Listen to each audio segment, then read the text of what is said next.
আপুনি মই আমি সকলো মানুহ, কিন্তু এজন মানুহ হিচাপে 100% আমি নিজেই নিজকে চিনি নাপাওঁ। গতিকে আন এজনক চিনি পোৱাত ভুল হোৱাটো স্বাভাৱিক। যিহেতু আপুনি এজন সাধাৰণ মানুহ চিনাৰ কোনো স্পেচিয়েল ডমেইনৰ ওপৰত আপোনাৰ আধিপত্য নাই। মানে কোনোবাই হাতৰ আখৰ অধ্যয়নৰ দ্বাৰা মানুহ চিনিব পাৰে, কোনোবাই ফেচ ৰিডিঙৰ দ্বাৰা, কোনোবাই বডি লেংগুৱেজৰ অধ্যয়নৰ দ্বাৰা, কোনোবাই জ্যোতিষশাস্ত্ৰৰ দ্বাৰা, কোনোবাই ইনটিউশ্যনৰ দ্বাৰা, কোনোবাই আকাশিক ৰিডিঙৰ দ্বাৰা। এনেধৰণৰ বহুতো উপায় আছে।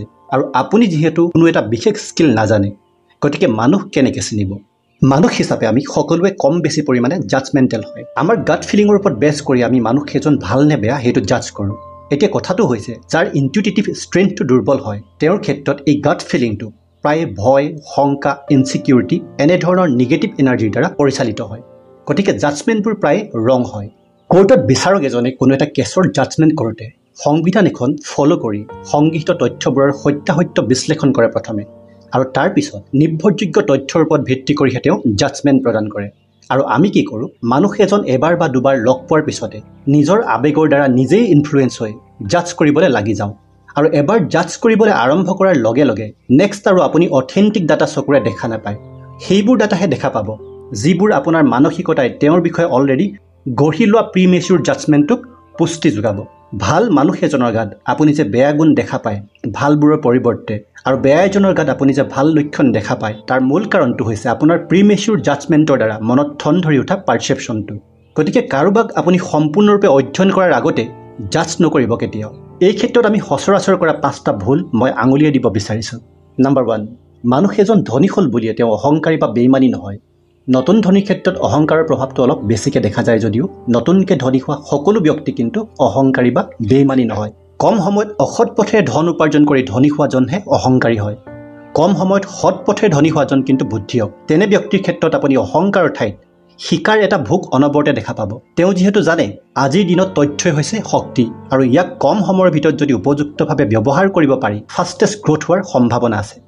নম্বৰ 2, খুব সাধাৰণভাৱে থাকি ভাল পোৱা ব্যক্তি এজন বহুতে ভবাৰ দৰে অজ্ঞানী বা অসমৰ্থ নহয়।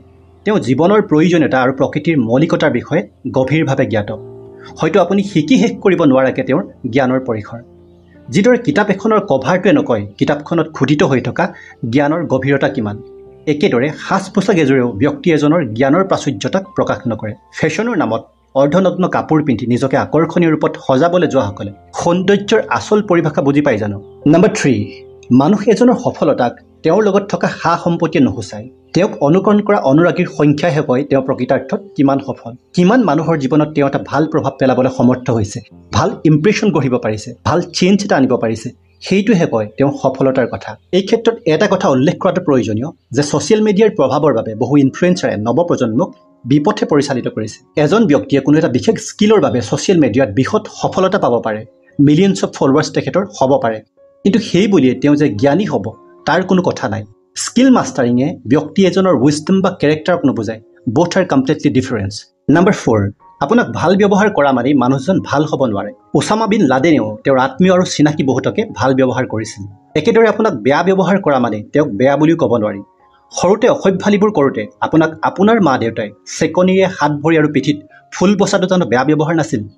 মূল কথাটো হৈছে স্থান কাল পৰিস্থিতি অনুসৰি সদায় উৎকৃষ্ট পদক্ষেপ লোৱা মানুহজনেই হৈছে প্ৰকৃতাৰ্থত ভাল মানুহ। নম্বৰ 5, কোনোবাই আপোনাক ক্ষমা খোজা মানে তেওঁ পৰিৱৰ্তন হোৱাটোকে নুবুজায়। পৰিৱৰ্তনবোৰ কৰ্ম আৰু আচৰণত সদায় ফুটি উঠে।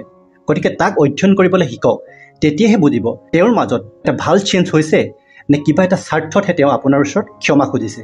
একেদৰে আপোনাৰ পৰা আঁতৰি থকা মানেই আপোনাৰ যে বেয়াটো ভাবিছে সেয়াও নহয়। কিছুমান উপলব্ধি আৰু সজাগতাৰ বাবে মানুহক অকলশৰীয়া সময়ৰ প্ৰয়োজন।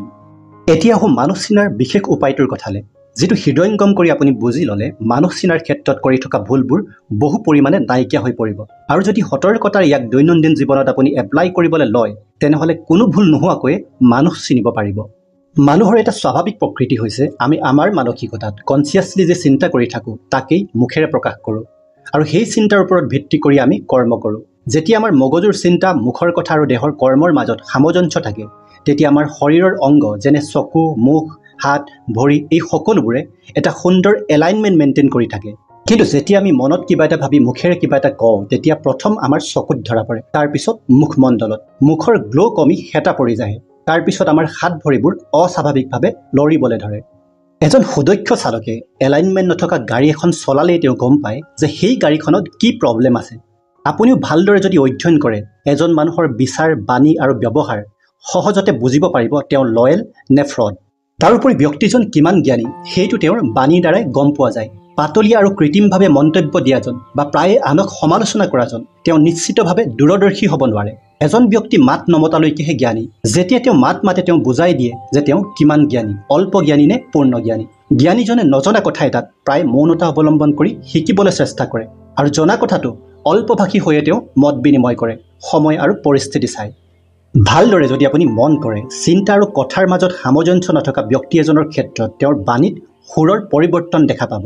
মিছা কথা এষাৰ কওঁতে নৰ্মেলি হয় বেছি জোৰ দি ক'ব, নহয় অলপ ৰং সানি ক'ব, সাধাৰণভাৱে নকয়, যিহেতু তেওঁৰ মনৰ ভিতৰৰ ৰাসায়নিক প্ৰক্ৰিয়াবোৰ নৰ্মেল নহয়। প্ৰতিজন মানুহৰ মাজত এটা আত্মচেতনা আছে। সেই চেতনাটোৱে কেতিয়াও ব্যক্তি এজনক অপকৰ্মত লিপ্ত হোৱাটো নিবিচাৰে, যিহেতু আমাৰ আত্মচেতনা ঈশ্বৰৰ সৈতে জড়িত। যেতিয়া ইয়াক অৱমাননা কৰি ব্যক্তি এজন অপকৰ্মত লিপ্ত হয় তেতিয়াই ফিজিকেল লেভেলত কিছুমান সৰুকৈ হ'লেও চিণ্ড্ৰম দেখুৱায়, যিটো নৰ্মেল নহয়, নেচাৰেল নহয়। গতিকে ব্যক্তিজন মিছা কথা কোৱাত বা ঠগাত যিমান এক্সপাৰ্ট হ'লেও ব্যৱহাৰত কিবা নহয় কিবা এটা ছিগনেল দিবই, যিহেতু এডাপ্টিভ কেৰেক্টাৰ আৰু নেচাৰেল কেৰেক্টাৰ এটাৰ মাজত পাৰ্থক্য আছে। মিছা কথা কোৱাটো, প্ৰলোভন দিয়াটো বা ঠগিব বিচৰাটো এডাপ্টিভ হয়। চ' ইতিমধ্যে আমি বুজি উঠিলোঁ সাধাৰণ মানুহ হিচাপে এজন মানুহ চিনিব হ'লে আমি মানুহজনৰ বিচাৰ, বাণী আৰু ব্যৱহাৰ অধ্যয়ন কৰিব পাৰিব লাগিব।